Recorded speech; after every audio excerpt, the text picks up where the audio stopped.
Hey guys, welcome back to Clownfish TV. This is Kneon. I am not here with Geeky Sparkles in this video.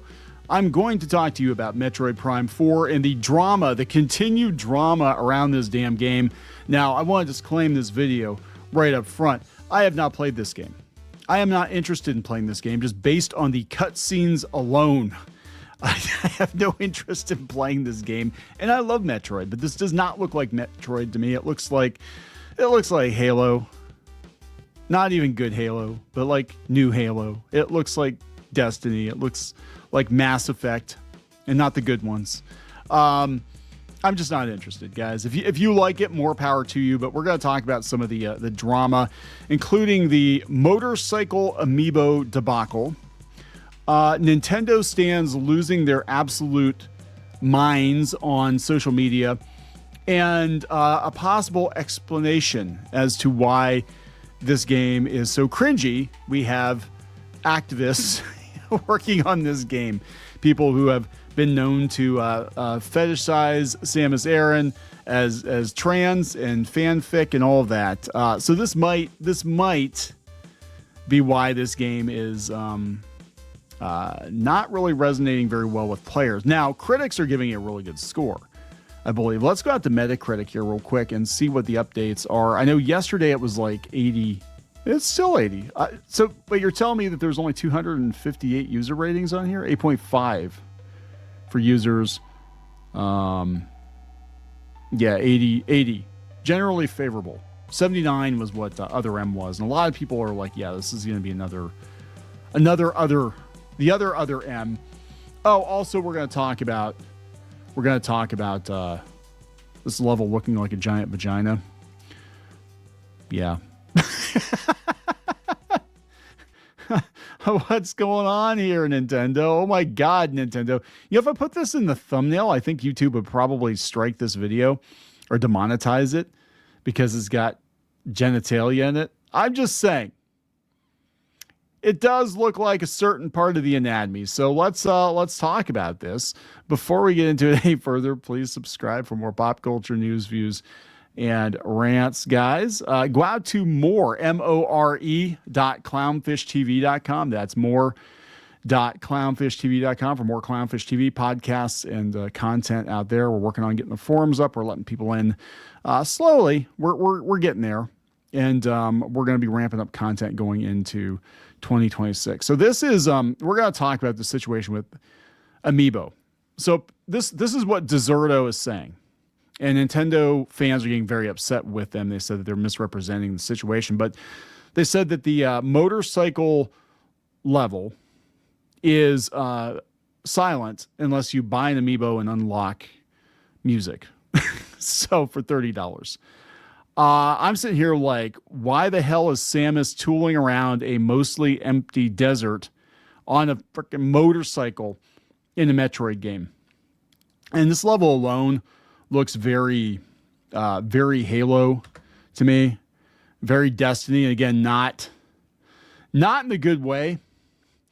This doesn't look anything like Metroid. I'm sorry. Like when I played Metroid as a kid, I don't remember thinking to myself, hey, this game would be a perfect 10 if only it had a motorcycle. If only I could drive around aimlessly in the desert and pick up, where was she picking up crystals? Yeah, sorry. It just doesn't look very Metroid to me. It just doesn't look Metroid to me. But there's some controversy around this whole situation, according to Deserto. And I want to point out, this is coming from Deserto. This is not coming from me. I cannot vouch for this because I have not played the game and I do not collect amiibos. But some dumbass wrote last night and they were mad because and that's part of why I'm making the video, by the way, so congratulations. They wrote last night and they were mad that I literally just retweeted Deserto's post about the amiibo. And I just said, yeah, Nintendo is the Disney of gaming, but not in the best ways. It's there. And what I mean by that is that they're getting very greedy. They're relying more and more on microtransactions and upselling.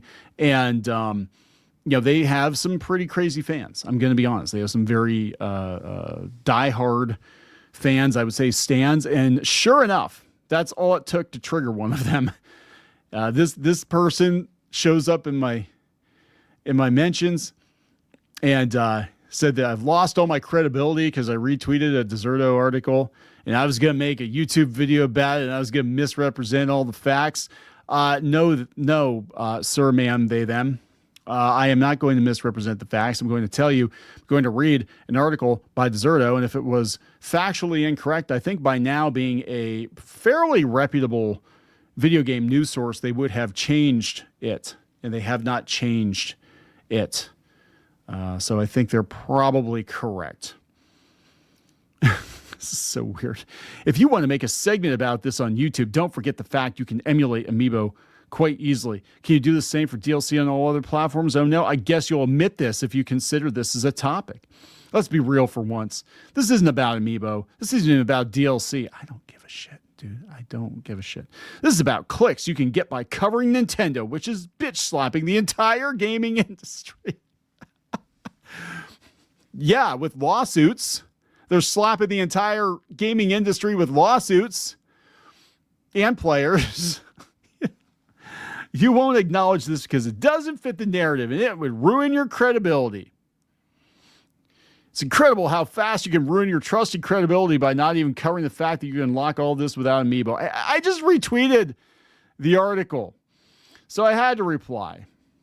Take it up with Deserto. I didn't write the tweet. I didn't make a video. All I did was retweet it. Here you go. Direct your complaints to Deserto. So let's take a look at this, and then we're going to talk about some of this other nonsense around this game. God, this is one of those things where, like, I'm already tired of the game. I haven't even played it yet, but I'm already tired of all the freaking drama.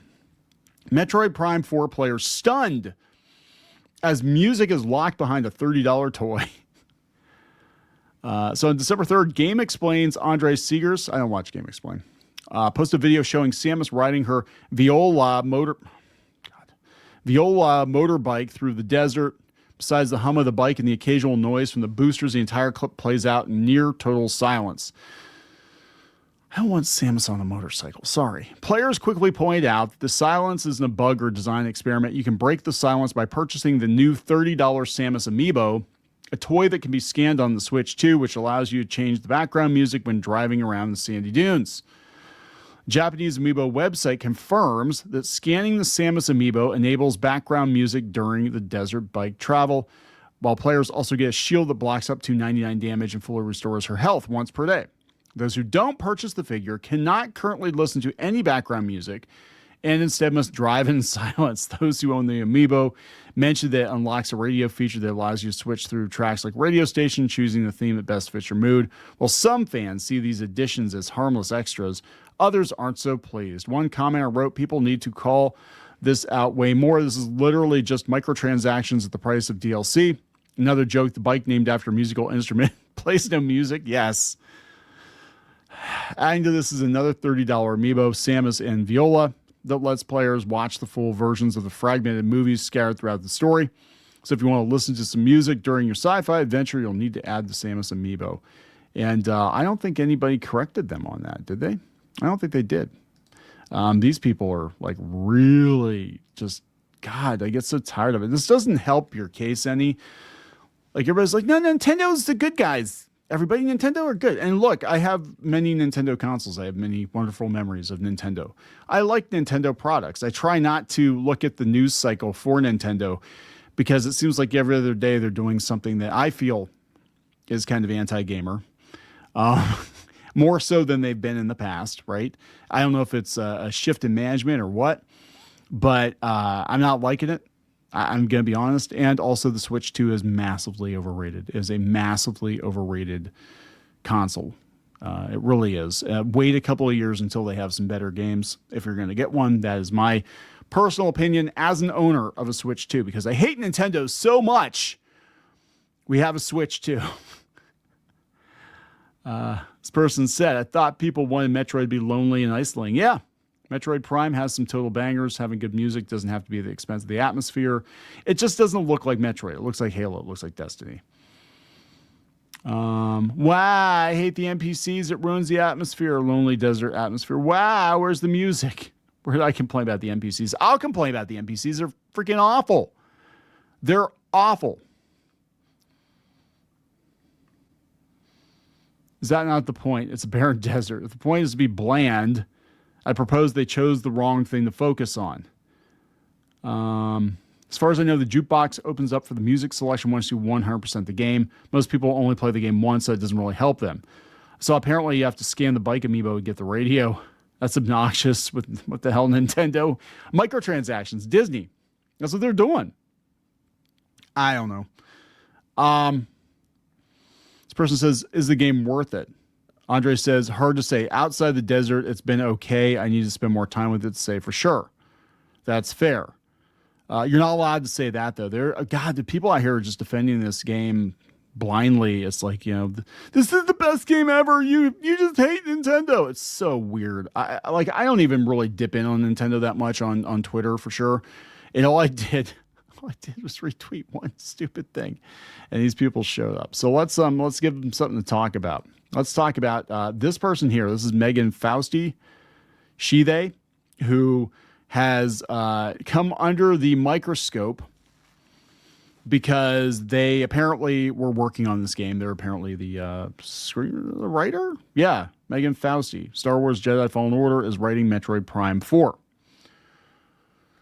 So, I'm just going to put it out here. I'm just going to postulate that maybe this has something to do with the cringy dialogue, maybe, and these side characters that behave like webcomics characters from 2015, maybe. Now, this person apparently was going on, and I don't have the citation, so I'm just going by what other people were saying, but was apparently going on about, making a case for Samus being trans. That's a whole thing that, again, this reminds me of Transformers fandom, where they kind of co-opted Transformers, and they're like, oh, Transformers is an allegory for changing genders. I'm like, no, they turn into cars and jets and blow shit up. That's basically it. But IDW leaned into that. I am thinking current year, I could totally see the Western writers of this Metroid game leaning into that, especially given where Nintendo's located and the politics of a lot of people currently at Nintendo. But so weird. I mentioned the other day that I always thought Samus when I was a kid, because I didn't beat the game fast enough because I was a kid when I played the first Metroid. Been there since the beginning because I hate Nintendo so much. But as a kid, I remember thinking, I thought Samus was like a dude, like a heavy metal dude, because it was hard to tell the graphics. They weren't very good, right? Yeah, so this is going to be an interesting one to watch for sure. I'm going to be watching it, but God, you just cannot criticize Nintendo. I swear to God. So please subscribe for more pop culture news, views, and rants, and we will talk later.